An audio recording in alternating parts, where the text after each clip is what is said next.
Acte 4, partie 0, section 2. Du pourquoi. L'entièreté de tout ceci n'est le produit que d'une seule chose, la rencontre d'un sujet avec l'absurde. Quand nous réfléchissons sur l'absurde, il faut admettre que nous avançons à l'aveugle. Complètement dans le brouillard, nous ne savons pas nous-mêmes où nous allons. Il serait absurde de vouloir traiter l'absurde d'une manière méthodique. L'absurde n'est pas un objet. Aucune pensée ne peut avoir pour objet l'absurde. Aucune pensée rationnelle ne peut émerger en ayant pour objet l'absurde. Puisque l'absurde est ce qu'il est, il ne peut être saisi par logique. L'absurde est à jamais contradictoire à lui-même. Par conséquent, il sera toujours pleinement lui-même, c'est-à-dire absurde. Tel est l'absurde, une pensée désolidarisée d'une raison. Ce faisant, elle incarne le stade suprême de ce qu'il est. Le stade où l'absurde lui-même devient absurde, où il se détruit lui-même sans se nier pour autant. Et c'est dans cette contradiction qu'il tire sa positivité. Car si l'absurde se crée par l'absence de raison, il ne devrait pas être absurde. Il ne devrait pas avoir de raison, puisque ce qu'il est témoigne précisément de ce manque qu'il exprime. L'absurde est ce sur quoi la raison n'a pas prise. Par conséquent, face à l'absurde, la raison ne peut que s'incliner.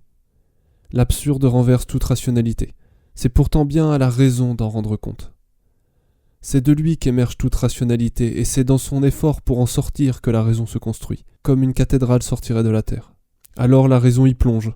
Elle plonge dans cet élément primordial, le chaos. Elle y plonge dans l'espoir d'y saisir quelque chose de précieux et de solide sur laquelle elle pourra construire sa cathédrale. Mais qu'est-ce donc que l'absurde ?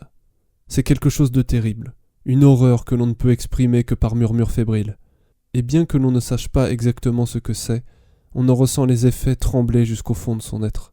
Mais indépendamment de tout ce que suggère le désespoir, la raison doit bien admettre une vérité, c'est que le monde n'est pas absurde.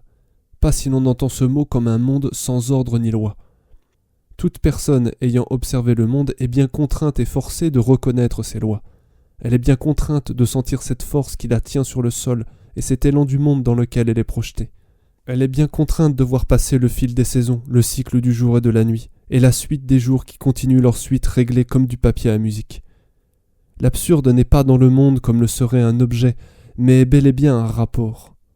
Un rapport entre un système de croyances et une nature qui en est entièrement dépourvue. Un rapport qui dévoile ce système pour ce qu'il est. Un édifice branlant, institué par le sujet et qui ne repose ultimement sur rien. Or, s'il ne repose sur rien, c'est comme s'il était faux. Le sujet comprend alors que le monde est indépendant du système de croyances dans lequel il se projette et qui constitue pour lui tout le sens de sa vie. En d'autres termes, une chose ne prend un sens que lorsque celle-ci est rapportée à une idée d'où il prend sa source. En dehors de cette idée dans laquelle les choses et les actes s'inscrivent, rien n'a de sens. D'une manière peut-être trop simpliste, est absurde ce qui ne fait pas sens.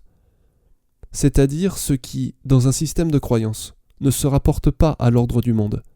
Et inversement, ce qui, dans l'ordre du monde, ne se rapporte pas à un système de croyances. Tout se passe comme si le monde nous disait « Peu importe ce que tu peux croire à mon égard, je suis comme je suis et je le resterai quoi que tu penses. » Car la nature est sans pitié. Elle hurle son inutilité à qui ne la sert pas.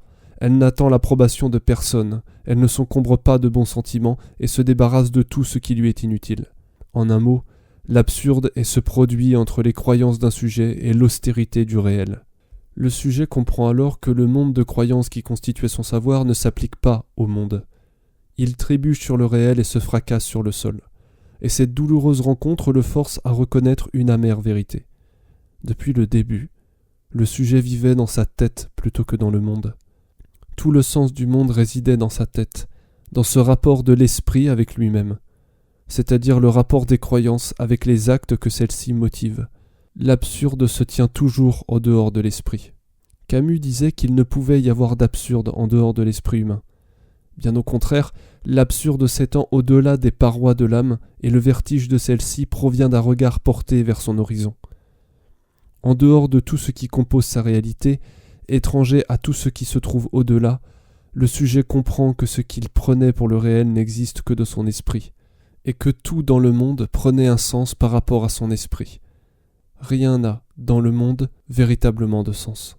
Comme le disait Camus, l'absurde naît de cette confrontation entre l'appel humain et le silence déraisonnable du monde. L'absurde naît lorsque le sujet hurlant avec ferveur « oui », le monde lui répond froidement « non ». En vérité, s'il fallait que le monde lui réponde quelque chose, cela au moins ferait sens. Mais en réalité, il ne lui répond même pas. Dans son impitoyable indifférence, il ne daigne même pas lui accorder la froideur d'un non, mais ce qui n'est pas un consentement équivaut à un refus. Et le fait qu'il continue de vivre sans s'encombrer des considérations de ses créatures laisse à celles-ci l'impression d'en être abandonnée, comme si elles n'avaient aucun pouvoir sur lui, comme si elles n'avaient pour lui aucune valeur, comme des enfants méprisés par leur père, ou comme une femme à qui l'on veut plaire, pour qui on perd sa vie et qui, par mépris pour nous, ne daigne même pas nous accorder une parole.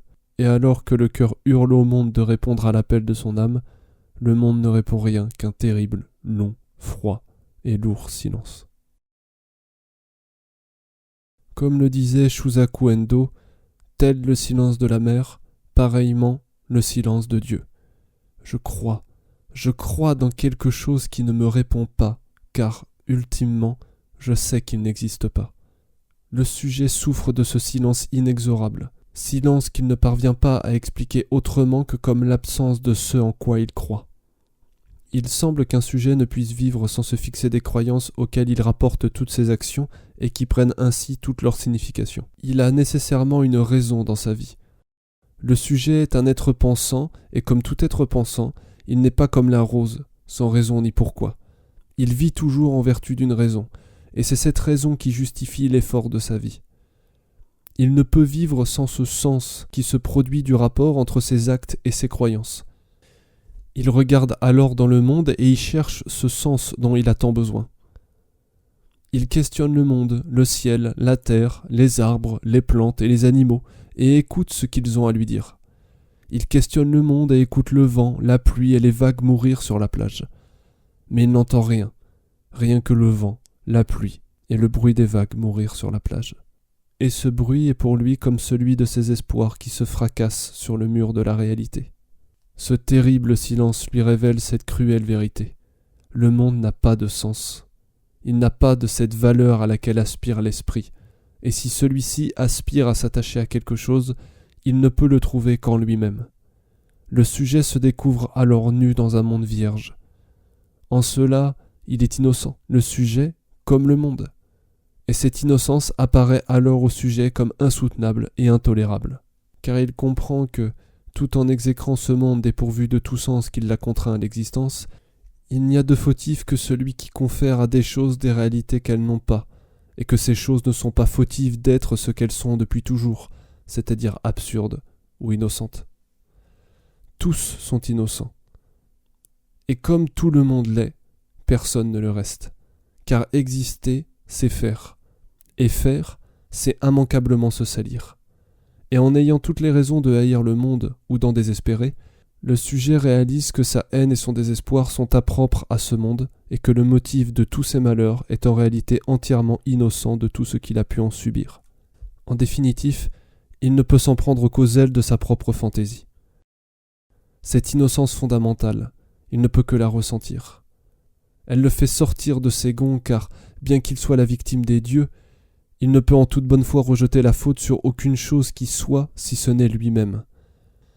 Mais lui-même ne peut que se sentir innocent et l'injuste victime d'un monde auquel sa volonté est étrangère. Car lui-même n'a pas choisi de vivre dans un tel monde. Le monde impose au sujet des actions dont il se tient en retrait. Le silence du monde est comme une toile du champ du possible, comme un échiquier sur lequel n'est encore jouée aucune partie. Ainsi, en ne lui en indiquant aucune en particulier, il les lui murmure toutes en général. Le monde se retire comme s'il lui disait, selon le mot de Camus, « Je ne veux ni cautionner ni réfuter aucune de tes actions ». Il se met en retrait du sujet comme s'il lui disait « Tu es libre, parfaitement libre, et cette même liberté te condamne ». Ainsi se définit la liberté d'un sujet. Quelle partie vas-tu jouer ? Quel coup vas-tu faire ? Mais comme aucun coup ne fait une différence par rapport aux autres, aucun ne fait véritablement sens. Cette innocence l'insupporte. Elle est pour lui comme une provocation, comme si le monde lui riait au nez. car c'est cette innocence-là qu'il doit violer s'il veut juger, s'il veut agir, s'il veut faire, en un mot, s'il veut vivre. Ce sang qu'il est nécessaire d'avoir sur les mains lui fait comprendre cette vérité. Nul n'est en vie qui soit innocent. N'est innocent que celui qui meurt né ou qui se suicide pour tenter de se racheter. Le monde impose au sujet d'avoir les mains sales. Camus disait ceci. On voudrait lui faire reconnaître sa culpabilité. Lui se sent innocent. À vrai dire, il ne sent que cela, son innocence irréparable. C'est elle qui lui permet tout. Ainsi, ce qu'il exige de lui-même, c'est de vivre seulement avec ce qu'il sait, de s'arranger de ce qui est, et ne rien faire intervenir qui ne soit certain. On lui répond que rien ne l'est, mais ceci, du moins, est une certitude. C'est avec elle qu'il a affaire. Il veut savoir s'il est possible de vivre sans appel. Autrement dit, le sujet se sent innocent de tout, mais il ne peut en même temps nier cette responsabilité qui lui incombe. Il lui hurle alors « Comment peux-tu, ô monde, à moi, me reprocher d'avoir cru en toi, m'attribuer la faute de vivre à moi qui n'ai pas choisi d'être ici, et de rejeter sur moi tout ce qui est le produit de ta volonté? Comment peux-tu, ô monde, m'imputer la responsabilité d'un acte auquel tu me contrains par la simple nécessité de ton effet? Non content de me placer au sein d'un monde aride, tu m'attribues à moi la responsabilité de m'y trouver, d'y œuvrer, et de reporter à ma charge tout ce que je pourrais y faire? Personne ne m'a jamais rien dit. J'ai dû tout faire par moi-même, car tu n'étais pas là. Je n'ai rien fait de mal. Si j'ai fait des erreurs, c'est bien malgré moi. Certes, je ne les aurais pas faites si tu avais été là, si tu avais eu un sens. Certes, je n'aurais pas eu à faire si tu n'avais pas été absurde. Comment peux-tu prétendre être blanchi de chacun de mes actes? Ton silence est le responsable de mes erreurs. Et il finit en pleurs. Oh, monde, comme j'aurais accompli ta volonté, si seulement tu m'avais parlé. À parler des heures avec lui-même, il comprend enfin que, malgré tout ce que le monde pourra lui infliger, il est contraint de reconnaître son innocence fondamentale. Il comprend que tout en étant la cause originelle de tout, il doit pourtant consentir à l'absoudre de toute responsabilité. Car il ne saurait se résigner en vérité à le reconnaître comme coupable, comme responsable de toutes les réalités qui lui auraient attribuées. Et après avoir lutté en vain contre lui-même, contre le monde, le sujet est bien contraint de l'accepter tel qu'il est, c'est-à-dire innocent, vierge de toute valeur, et d'accepter comme absurde toute croyance qu'il pourra former à son égard. Ce monde lui apparaît dès lors comme un enfer de vice qui a toutes les excuses de l'innocence. Ce monde intolérable, ce monde qui l'oblige à tout mais ne lui répond à rien, ce monde qu'il ne saurait accepter lui demande de l'accepter comme il est, innocent. Et il ne peut rien faire d'autre sans être dans l'erreur, sans tomber dans l'absurde. Au final, seule la résignation lui paraît sensée. Le sujet regarde autour de lui et se trouve perdu au sein d'un monde innocent, peuplé d'êtres tout aussi innocents contre qui, pourtant, il doit se battre. Il sent bien tout au fond de lui qu'il ne peut légitimement attribuer de responsabilité à quiconque, ni au monde, ni à autrui, ni à lui-même. Et ne pouvant attribuer son idée à rien dans le monde qui en dénature l'essence, il demeure perplexe, sans trop savoir quoi faire, ni quoi penser. Comme nous l'avons vu, un acte n'a de sens qu'en référence au système de croyance dans lequel il s'inscrit. S'extraire de ce système, c'est donc rendre absurde l'acte même, car il ne se rapporte plus à rien. Ainsi, la confrontation des croyances du sujet face au monde, ainsi que l'expérience continuelle de son ordre, n'apparaissent au sujet que comme une continuelle désillusion. Dès lors, il ne parvient à concevoir sa vie que comme une continuelle déception. Son expérience de vie devient la somme de ses espoirs perdus. La vie n'étant plus alors qu'une longue et pénible anesthésie dans laquelle on ne gagne rien que ce que l'on ne perd pas, où l'on est amené au fil des expériences à ressentir de moins en moins, jusqu'à ne plus rien ressentir du tout. Et sous des dehors de grandes réflexions, toute sa sagesse n'est que le produit de sa résignation. Ils disent tous qu'à mesure qu'ils vieillissent, ils deviennent plus sages. En réalité, ils deviennent simplement plus tristes. Ils deviennent plus amers à mesure qu'ils vivent. Les plus vieux en sont les plus aigris. Comme le dit le Bouddha, ils passent leur vie à soupirer après le passé comme des flèches mal tirées. Plus on vit, et moins on croit, jusqu'au jour où on ne croit plus en rien. Il n'y a plus rien à faire alors qu'à se laisser mourir. Le sujet en est là. Il se voit, esseulé dans sa volonté, contraint de s'épanouir dans un désert aride, sur un sol stérile, dans une terre où rien de ce qu'il pourra planter ne poussera. Et quand bien même ce qu'il cultive pourrait s'épanouir, le climat impitoyable viendra de toute façon l'arracher pour le renvoyer à la poussière. Comme si le monde lui disait « Peu importe ce que tu pourras faire sur le sable, mes vagues finiront toujours par l'emporter. » Il se voit au bord d'un gouffre d'absurde, silencieux face à l'immensité du vide qui se tient devant lui, plongé dans un abîme de perplexité. Et de cet abîme, il ne parvient à tirer qu'une seule chose, qu'un seul mot. Pourquoi ? Pourquoi ? Pourquoi ? Mais pourquoi quoi, pourrait-on dire ? Lui-même ne le sait pas. C'est quelque chose qui lui est venu comme ça, sans trop savoir pourquoi ni comment. Le sens est à ce point nécessaire au sujet pour appréhender les choses qu'il ne peut concevoir une action sans motif, c'est-à-dire ce qui ne se réfère à aucun système. Il ne peut pas comprendre ce qui ne se réfère à rien, comme si le sujet était déterminé par nature à chercher la permanence et l'unité, comme s'il y avait quelque chose en lui qui aspire à la vérité et qui ne peut se passer du sentiment du sens.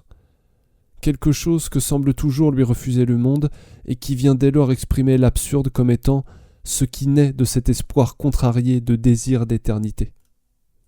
Il lui faut des réponses, mais des réponses à quoi ? Il est conscient de son manque, mais en ignore l'objet. Il croit simplement que lorsqu'il se présentera sous ses yeux, il le reconnaîtra et en sera comblé. Il part alors écumer le champ du possible dans l'espoir de trouver ce qui, pour lui, fera office de ce sens qu'il cherche tant. Mais demeure toujours ce « pourquoi ?» cette question que se pose le condamné en face du bourreau qui s'apprête à l'abattre et qui, au lieu de s'échapper ou de hurler à la mort, ne murmure que cet inaudible mot « pourquoi ? Pourquoi ?» Au lieu de demander vengeance, il ne demande que raison. Pourquoi ? Il cherche des réponses dans le monde mais n'en trouve pas, et privé de réponse par la science et refusant le saut dans la foi, l'homme chute dans l'absurde.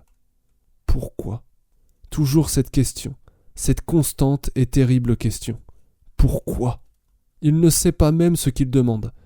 Face à l'absurdité de la vie et plongé dans un abîme de perplexité, le sujet ne peut rien exprimer d'autre qu'un immense et perpétuel doute, un doute de tout et sur tout, que son faible langage exprime par ce seul « pourquoi ? Pourquoi moi ? Pourquoi pas celui-ci ou celui-là ? Pourquoi pas quelqu'un d'autre ? Pourquoi ma famille ? Pourquoi aujourd'hui ? Pourquoi pas demain ou même hier ? Pourquoi ici ? Pourquoi pas là-bas ? Pourquoi la vie ? Pourquoi le monde ? Pourquoi y vivre ? Pourquoi avoir des enfants ? Pourquoi s'en soucier ? Pourquoi y a-t-il quelque chose plutôt que rien ? Pourquoi continuer à vivre ? Pourquoi ? Et à force de pourquoi, c'est le pourquoi lui-même qui devient l'objet de doute. Après tout, pourquoi ? D'où vient donc ce désir permanent de réponse ? Pourquoi l'effort de la vie devrait-il nécessairement se justifier et se rapporter à une raison ? Pourquoi la vie devrait-elle nécessairement se rapporter à autre chose pour pouvoir être ce qu'elle est ? Pourquoi ne pourrions-nous pas imaginer un artiste enfiévré qui créerait de ses mains un système de la vie dénué de raison ? Pourquoi ne pas imaginer un système où la vie est ainsi parce qu'elle est, et qui n'aurait aucune autre fin que celle de sa propre effectivité ? Si un tel personnage existait, il serait nécessairement un enfiévré, un enivré, un possédé de Dionysos qui ne concevrait la vie que comme une immense extase. Faute de réponse, certains abandonnent cette question du pourquoi. Ils ne font plus par raison, mais seulement par passion, comme si l'intensité des sensations suffisait à occulter la profonde absurdité du monde. Mais là encore, la jouissance serait sa raison de vivre. Mais si, tout du moins, elles ne suffisent pas à résoudre le problème, l'extase de leur jouissance permet du moins de l'oublier un temps. C'est le bonheur de l'alcoolique qui boit pour oublier. Comme un drogué se perd dans la poursuite d'objets capables de lui faire ressentir quelque chose et dont très vite il se lasse, le jouisseur mesure le sens de sa vie proportionnellement à l'intensité des sensations qu'il éprouve. Mais le pourquoi perce, et le manque de réponse se fait d'autant plus sentir que l'on sait maintenant que les objets du monde sont impuissants à en occulter le manque. Pourquoi ? Ce pourquoi lui colle à la peau comme une maladie incurable. Il demande des réponses comme un assoiffé demanderait de l'eau, mais on ne lui donne que du vinaigre. Quelque chose rance, amer et désagréable en bouche. Celui qui a soif d'eau claire le recrache aussitôt. Celui qui ne veut que boire l'avale avec douleur. Ce « pourquoi » l'accompagne partout. Et le sujet se traîne sous le soleil avec ce « pourquoi » dans l'esprit comme la mort dans l'âme. Quand il prend le temps d'y réfléchir un peu, il le formule d'une autre manière. Lui vient alors cette question que tout sujet se posera un jour et dans laquelle se réduit tout ce qui a été dit. Quel est le sens de la vie ? Mais voici une vérité qui paraîtra aberrante à celui qui a soif d'eau claire. En vérité, cette question elle-même est absurde. Elle est linguistiquement dépourvue de sens. Elle est du même type que la fameuse question de Wittgenstein « Le bien est-il plus ou moins identique que le beau ?» Toute personne en face de cette question comprend intuitivement que quelque chose dans cette question ne fait pas sens. Elle n'est pas du même type que si on demandait « Quelle heure est-il » ou « Aimes-tu ce gâteau ?» Elle est du même type que si on demandait « Pourquoi es-tu né ?» Pourquoi à ce jour précis et pas à un autre ? On ne peut pas tant y répondre par absence de réponse que parce que la question rend impossible cette réponse. Mais tant que cette question reste sans réponse, la vie du sujet ne peut avoir de sens.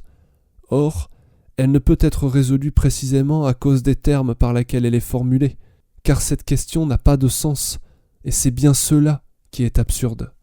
Mais Beauté en touche cette question d'un revers d'idée serait risible et ridicule. Si la question est peu rigoureuse dans sa formulation, cela n'importe en rien.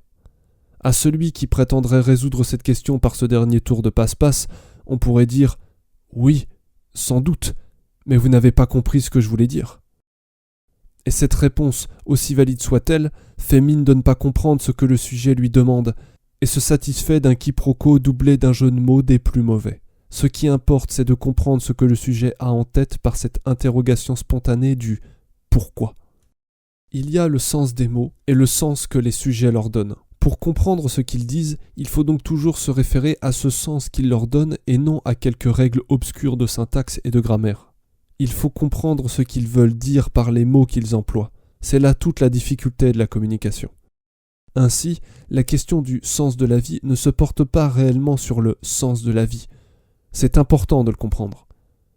Et même si ce dernier point paraîtra absurde à bien des gens, il est important de comprendre que, pour répondre véritablement à cette question, il faut dépasser les bornes dans lesquelles le langage la confine.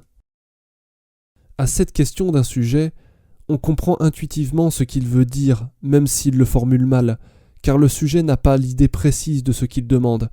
Il s'agit donc de le deviner pour lui. Poser la question du « pourquoi », c'est implicitement reporter la signification de ce qu'on l'on questionne sur une intention dont il serait le produit. Cette question, ou bien pose la question d'un but, « pourquoi », ou bien pose la notion d'intention, « pourquoi ». Autrement dit, cette question du sujet fait implicitement référence à deux choses qui peuvent pour lui expliquer la raison des choses, ou bien une fin, ou bien une origine. Pareillement, la question du sens de la vie est mal posée. Cette question ne fait pas sens. On se retrouve comme bloqué en face d'elle.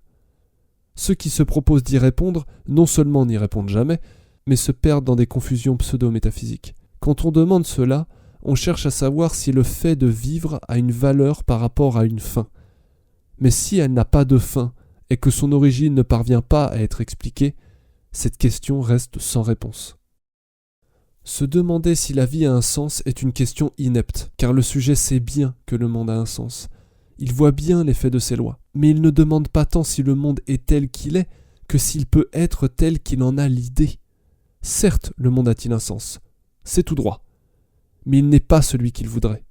Il ne peut entendre le sens du monde comme étant cet élan général vers le rien. Cette question traduit un mal-être, une impasse de la pensée marchande du sujet. Y a-t-il quelque chose dans le monde qui puisse justifier tout ceci ? Quelque chose qui donnerait le sens des choses en proportion de leur proximité avec elles ? Cette course effrénée qui ne mène à rien d'autre qu'à sa fin, cette course effrénée des étoiles et des planètes qui tournent toujours absurdement sans but, sans intérêt, sans défaite ni victoire, tout cela, le sujet ne peut le comprendre. Et l'action à laquelle le monde le contraint, il ne peut y voir qu'un effort dénué de récompense. Puisque, de toute façon, rien ne change véritablement quoi que ce soit, à quoi bon sert de faire quoi que ce soit ? À quoi cela amène-t-il de vivre ? À la question du « pourquoi à celle du sens de la vie. Il ne s'agit donc pas ici d'une question à laquelle on pourrait répondre clairement en une phrase trop simple, mais bien d'une interrogation générale, une interrogation sur ce qui a de la valeur dans un monde absurde, sur ce qui, dans ce monde, a un réel impact, sur ce qui possède une réelle valeur.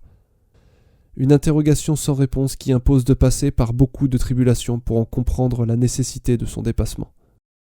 La première de ces tribulations, celle qui s'impose d'elle-même par nécessité logique, est sans nul doute la vanité.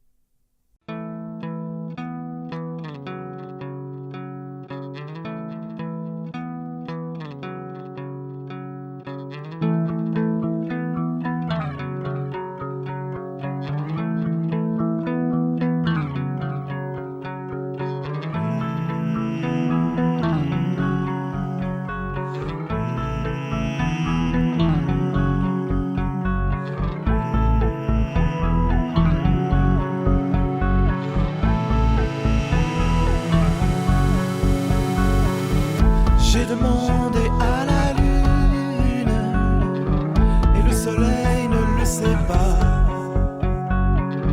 Je lui ai montré mes brûlures et la lune s'est moquée de moi. Et comme le ciel n'avait pas fière allure et que je ne guérissais pas, je me suis dit quelle infortune.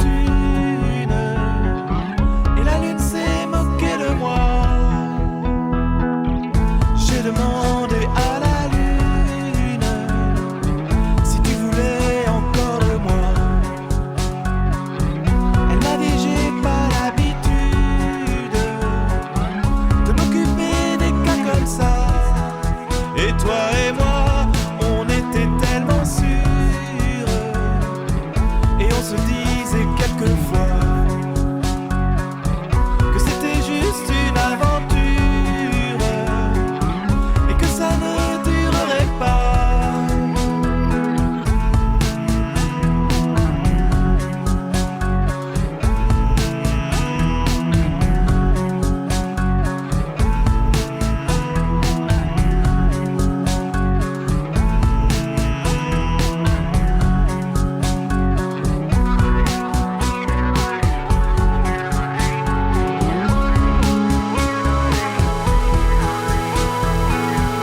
J'ai demandé à la